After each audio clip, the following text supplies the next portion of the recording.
Hey everyone, welcome back to Side Yard Mechanic.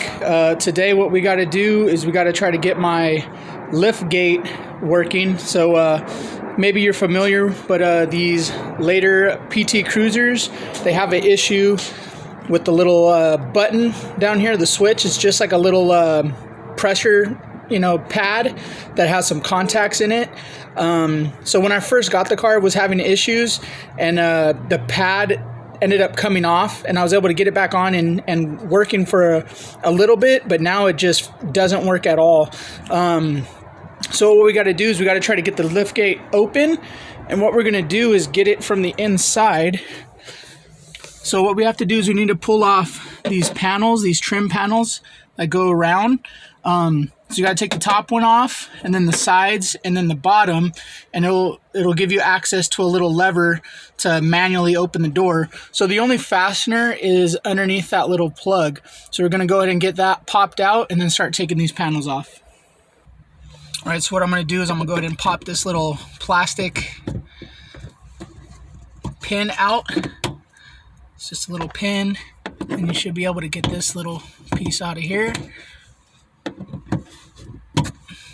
Like so, and then we're going to take the top panels off. So to get these top panels, you just kind of reach behind here. They're just held in by little push pins on each side. These little clips. So get that on the side, then we'll take these side trim off. Okay, we got our fastener out of the bottom. You just kind of grab a corner of this, give it a little wiggle and a pull. You don't want to just go yanking it. If this stuff is kind of old and sun-baked, you might crack it. Sounds like you're breaking it, but you're not. Just kind of get back in here and give these a little pop. Stick your hand in here. There we go. So once you get that back panel off and out of the way, you're going to look down in here, and there's a little lever, this guy right here. So not this, I think it's here, and you're just going to press on it and open it up. There we go. So now that we got the trunk open, I could get a little better look in here. You guys can see this is the little pressure pad that failed. It's just got a little like metal strip in there that makes contacts. It's not working. You could order one of these, but it comes as this whole assembly with this whole emblem. They're not cheap. They're usually a few $100, and then you gotta find one that's color matched. And then even that in itself's a little pain to get to. You gotta take those screws out, and then there's little push pins. So what we're gonna do is we're gonna do a little DIY fix here, and we're gonna actually install a switch, a little push button switch here, and splice it into these wires. Okay, so we're back inside the car. We closed the hatch, and what we're gonna do is we're gonna be putting a switch in here. I was able to get 5 of these switches from Amazon for about 13 bucks. They're black aluminum switches. It's kind of hard to see here, but it's got a little weather, like an O-ring on it. They come pre-wired with these pigtails. So all we're gonna have to do is snip these wires here for this connector, solder them on, or put butt connectors, whatever you want to do, and then drill a hole in this handle and put the button in like that from the outside. So we're hoping that's gonna make it work, and if it does, this is gonna be like a $3 fix. So before we go ahead and get too far ahead of ourselves, we're gonna try out this switch before we actually mount it into the vehicle. So we're gonna need to disconnect this connector here. Just got a little tab. And then we're gonna jump these wires. If we jump these, the trunk should open. If it does, that means our actuator's good. If not, then we need to do some further diagnostics. So I'm just taking a flat blade screwdriver and just gonna jump these across. And there we go. So we know that that's going to work. So we're going to close that. And what I'm going to do is I'm going to snip these wires off of here and connect them to our switch. All right, guys. So I'm going to go ahead and snip this connector off of here. I'm going to, make sure you leave yourself enough room to put the new connectors on. This isn't connected to power or anything, so don't worry about it. So I just cut it like this. It's got a few inches, and we'll just splice it in, these two, the plug to the switch. Now we're ready to drill our hole. So I'm gonna take a little center punch. Got a little center punch, and I'm gonna put a center punch here. I'm gonna try to get it as centered as possible. Measure the diameter of this so that we know what size hole we're gonna need to drill. So it's about 11.8 millimeters. So I'm gonna find a drill bit that's close to that so we can drill our hole. We'll put a pilot hole first. Okay guys, found a 7/16 drill bit. It measures out to 11.1 millimeters. So after we drill it, drill it in, we could probably make it just slightly bigger, but we'll start with this and then we'll go from there. But I'm gonna start off with a pilot hole. This is 7/32. I already put a little mark here, center punch. So we're gonna go ahead and try to get this drilled. There's not a whole lot of space.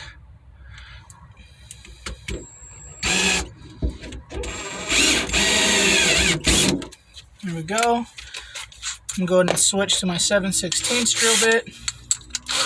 You kind of have to go at it at a slight angle, but it's real thin. It shouldn't be that big of a deal. All right, gonna see if our little button will fit, and of course we're gonna be putting this in from the outside, but we could just check from here. Looks like it's gonna work.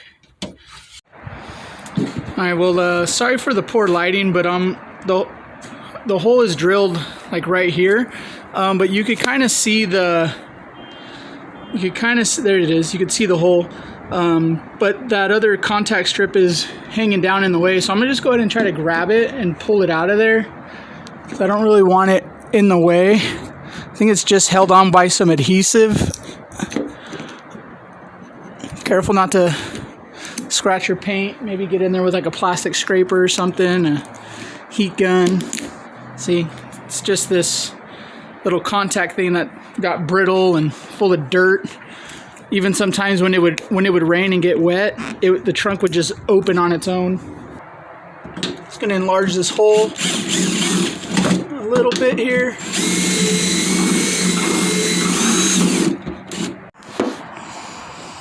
All right, we got that hole opened up a little bit. We'll go ahead and get this switch put in here. All right, so here we are back inside the trunk. We got the switch installed with the nut on it. We just need to run that down. Just orientate your wires so that they don't hit that little stud for the emblem. And then we're gonna be on to our next step, getting this thing wired up and tested. All right, so we're ready to connect our connector to our switch. You could use some butt connectors. I'm gonna go ahead and be soldering these. So I got some shrink tubing on here, got my soldering iron hot. Just gonna connect these black to black. I'm gonna be doing like a Western Union. Try to do this so you guys can see. No, it's not really like a soldering video, but any little tip can help. I was thinking about making a soldering video, so maybe I will. So just get your wires twisted together like that. I like the Western Union one if you have a lot of room, because it gives a good mechanical bond, and then it also holds it in place while you're soldering. So go ahead and get your soldering iron ready. Put some solder on there. It's a little cold outside, but it should be good enough to get a good connection. There we go. Let that cool down a little bit.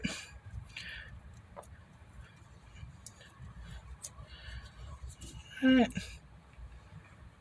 Go ahead and get this one.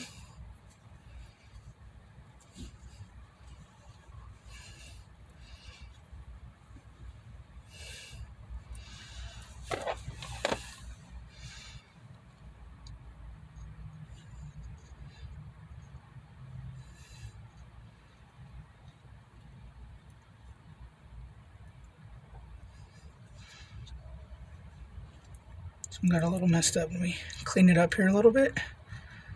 There we go.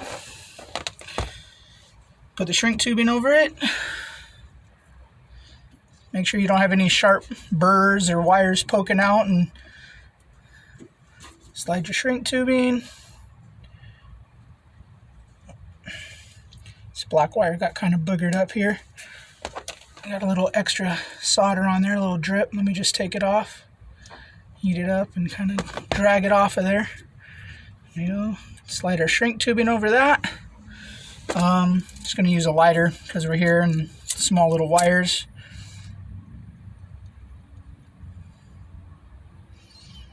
Shrink those down. So this is a momentary switch. It's normally off, so you have to press it for it to work.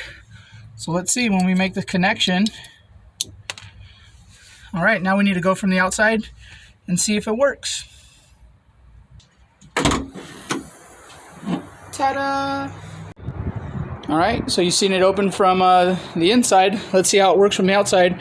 So the switch is about right here. I just put my finger in here, press the button while I pull on the handle. Works just as good or better than the original. Little one finger action there. So again, there's a little button.